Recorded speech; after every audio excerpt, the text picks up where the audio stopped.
Now, the United States today is marking 21 years since the September 11 attacks, the deadly terror attacks that claimed almost 3,000 lives and made the United States to wage its global war on terror. A number of events have been organized throughout the United States to mark this occasion and also to remember the victims. So let's start with New York. All that is broken will be bound up in God's healing love.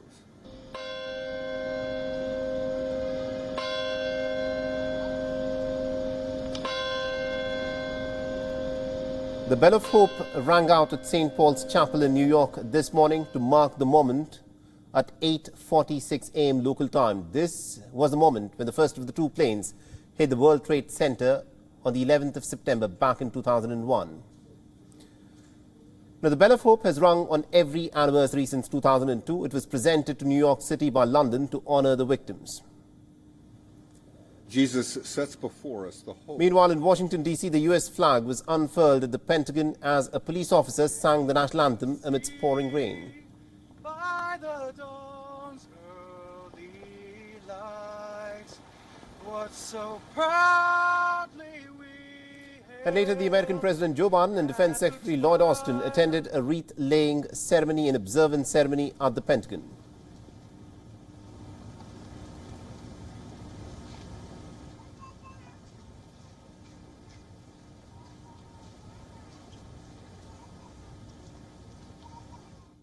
"21 years and we still kept our promise. Never forget. We'll keep the memory of all those precious lives stolen from us. 2,977 at Ground Zero in New York and Shanksville, where my wife is speaking now in Pennsylvania. 184 of them here at the Pentagon.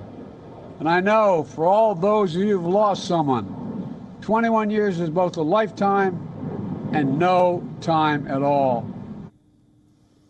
Meanwhile, friends and relatives of the victims were joined by the dignitaries at all three places where the hijacked jets crashed.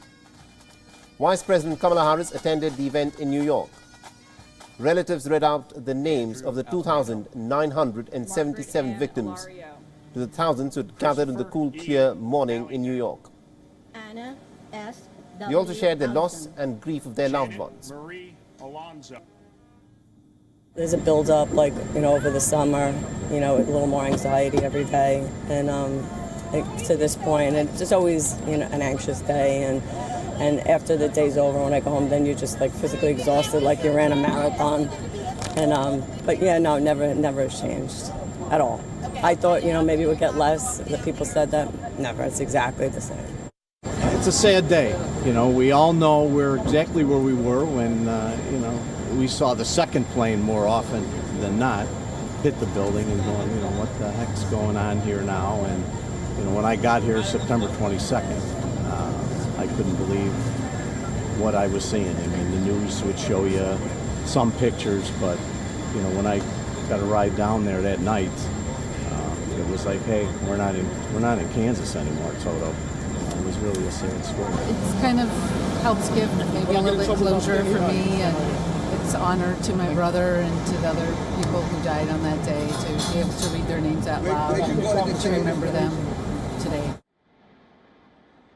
On the 21st anniversary of the terror attacks against the United States, Khalid Sheikh Mohammed and 4 other men accused of 9/11 related crimes still sit in a U.S. detention center in Guantanamo Bay. Their planned trials before a military tribunal endlessly postponed. The latest setback came last month when pre-trial hearings were canceled.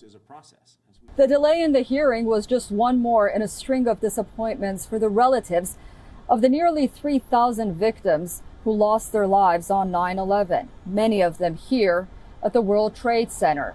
Relatives and loved ones have longed hope that a hearing would bring closure and perhaps resolve some unanswered questions. Success rate. For decades, many families traveled to attend hearings in person, only to be left frustrated, like this father in 2012. Traveled with us in August, but of course, we had...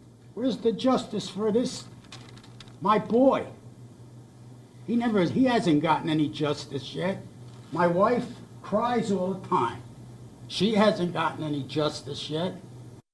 If convicted at trial, Mohammed, the self-professed mastermind of 9/11, could face the death penalty. The difficulty in holding a trial for Mohammed and other Guantanamo prisoners is partly due to the CIA's use of enhanced interrogation techniques against them in 2003, which human rights groups say were tantamount to torture. The torture allegations led to concerns that the U.S. might have ruined its chance to put Mohammed on trial in a civilian court. In 2009, however, President Obama tried and failed to do so. Eventually, it was announced he would face a military tribunal. And then, over a dozen years passed. Mohammed has conceded that he has served as operational director for bin Laden for the organizing, planning, follow-up and execution of the September 11th plot from A to Z. For now, both sides are attempting to reach a pretrial agreement that could avoid a trial and a lesser but lengthier sentence. However, legal experts warn that the passage of time will make it more difficult to prosecute Mohammed in a tribunal, let alone a courtroom. Evidence goes stale. Witness memories fail. The passage of time hasn't dulled the memories of Robert Reed, a New York City firefighter who was hurt in the 9/11 attacks.